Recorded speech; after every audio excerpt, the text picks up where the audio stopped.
Every year, well, let me rewind.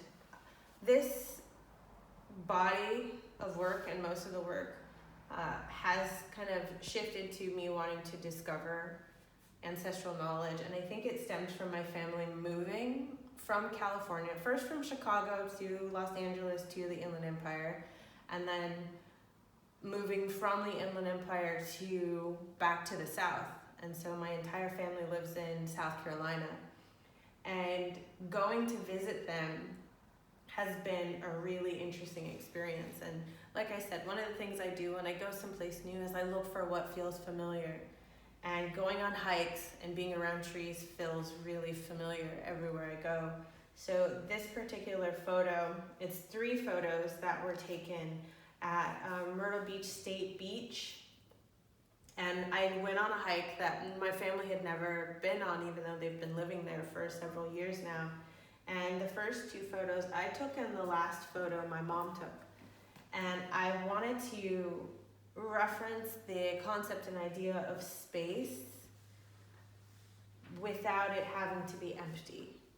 And so it's filled with water and trees and leaves, and I even like the way that it's almost like a nondescript kind of forest where you see water and there is a sign that says pond, but really it could be anywhere.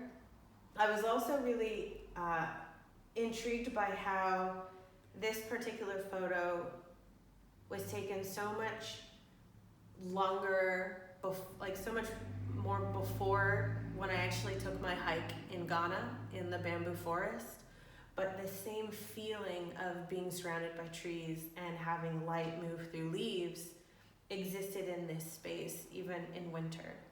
So being able to take this photo and kind of edit it very slightly digitally in regards to the temperature of the color to warm it up, even though it was a very cold, chilly December, was really important to me.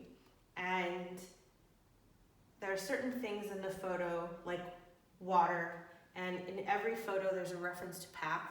So in this particular photo, you can see the path here very obscurely leading into the photo. In this photo, the path is outlined by the leaves, and then I'm on the path in the last one. So to me, I'm in all of these spaces, whether or not my actual presence is there or the references to path and journey existed.